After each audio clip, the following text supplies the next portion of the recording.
My name is Melissa Fry, author, editor, and author educator at indieauthorlearning.com. Today we are going to talk about all the tips to help you write your very best first draft. Basically how you can create your best first draft the first time. So let's get started.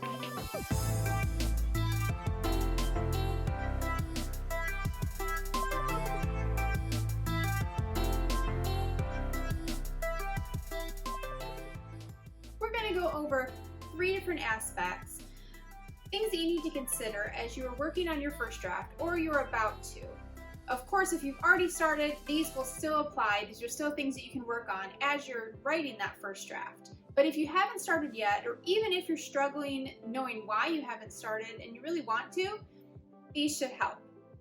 Number 1, work on your mindset. Now, I've talked about this. Seems like a lot, but this is so important. It's such a crucial piece. You, first of all, need to claim that you are a writer.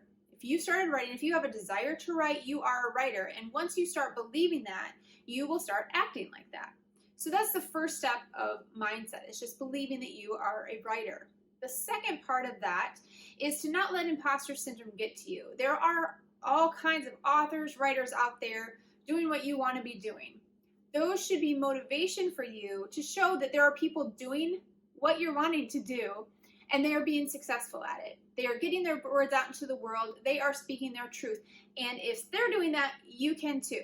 So do not look at them as competition. Look at it as a community. Number 3, fully embrace your writing process. However you write, whatever aspects that really light you up and get you going and get you excited and motivated to write, whatever aspects of your writing process that work for you, embrace it. Now, there are people out there that will tell you you have to do things a certain way. Don't listen to them because you don't. You don't have to. And number 4 is give yourself grace. You cannot be hard on yourself in this process. You are learning. Everyone has to learn how to write a book. There are different things you can do to kind of cut the process a little bit short and learn from other people and what they've done, but ultimately it comes down to how you write, how your story needs to be told. So give yourself grace in that process. It's not going to be perfect the first or even the 20th time, but you will get better, you will improve. If mindset is something you struggle with, I have a writer affirmations ebook that I created. It's totally free, but it's full of writer affirmations that will help you along the process. Things that you can say to start internalizing those beliefs. Things like I am a writer and I write books. Those types of things will really help you with that mindset piece and getting your mindset where it needs to be so that you can successfully write your book. I've put the link below in the description for that.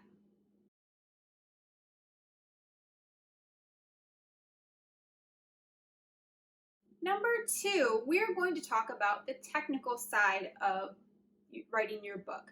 So these are technical tips for getting your book done, getting your manuscript written. Now, I wrote a blog post about this and it's super extensive, so I will drop the link below to that.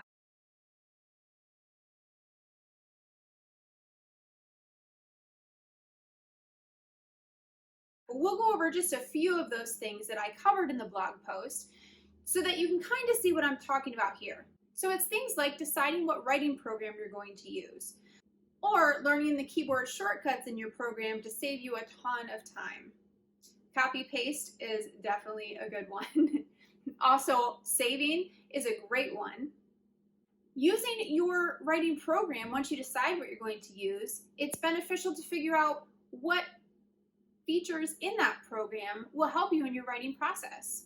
So all kinds of things like this. There are a lot of different tips and tricks in that blog post. So I encourage you to go check that out so you can get more information on what I've talked about, plus a lot more tips.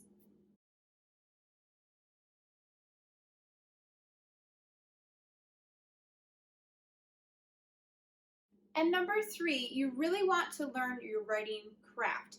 This is all about how to actually write. It's about knowing story. It's about developing characters. So we're going to go through a few of these things, kind of a checklist for you, things to look at and get knowledgeable about so that you can write your best book. Number 1 is know show versus tell, inside and out.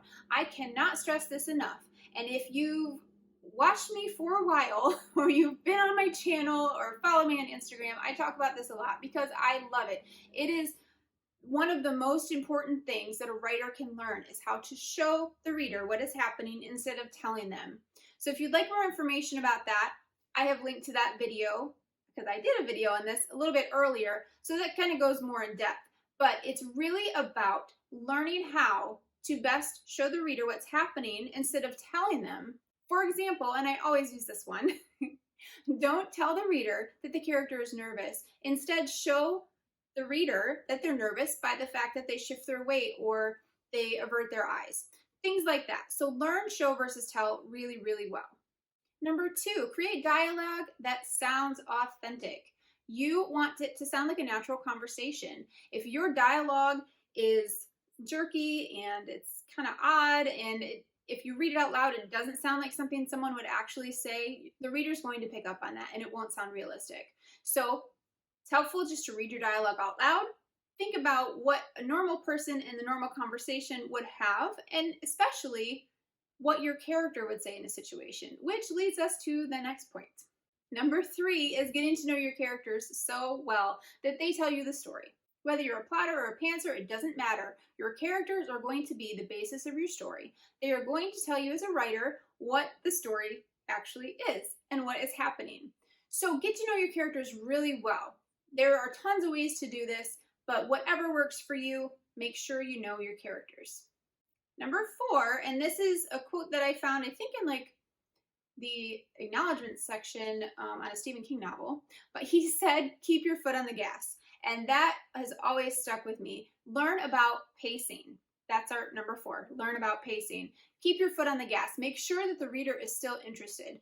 Don't bog them down with unnecessary information, too many paragraphs. There's so much to the pacing of a novel that maybe I'll just do a whole video on pacing because it's so important and there's a lot of elements to it. But make sure you know pacing really well. Learn that. Get a feel for what other novels are doing and the ones that suck you in so that you have to keep reading and find out what happens. Learn, kind of look at them critically and say, what is making me want to keep reading?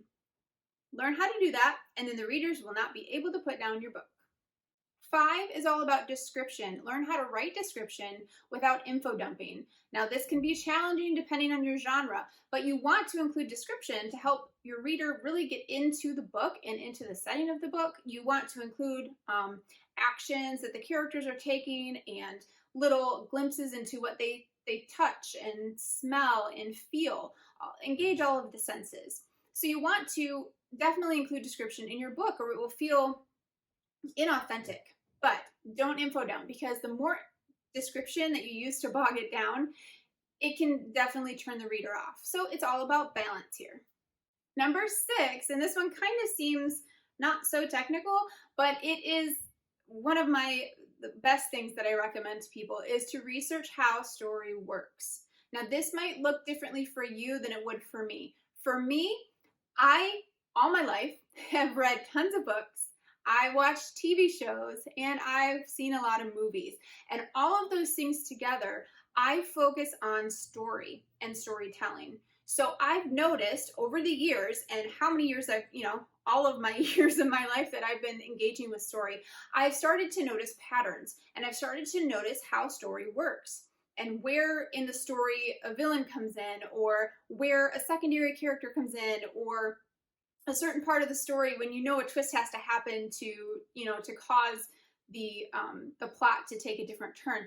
So there are a lot of technical resources for this. There are a lot of great books out there, and if you're kind of confused about what I'm talking about, it's probably good to start with some of those books. But I definitely would just get to know story. So if you are stuck and you're not really sure how story works, you're not really sure how books should work, or even how to write a book, start by reading fiction, especially in your genre, but also from other ones, so that you know how things work and you can actually work through that, start looking at things critically, and then you can write that in your own style, in your own voice.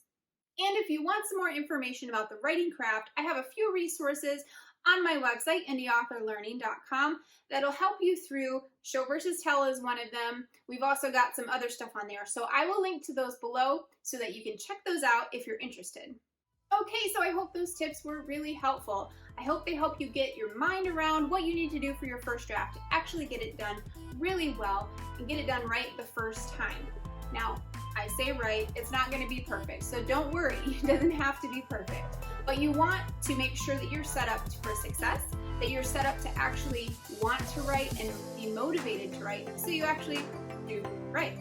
All right, well, thanks for watching. I really appreciate it. If it was helpful to you, give me a thumbs up. If you have any comments or questions, please feel free to leave those. And don't forget to subscribe to my channel. All right, my name is Melissa Fry, author, editor, and author educator at indieauthorlearning.com.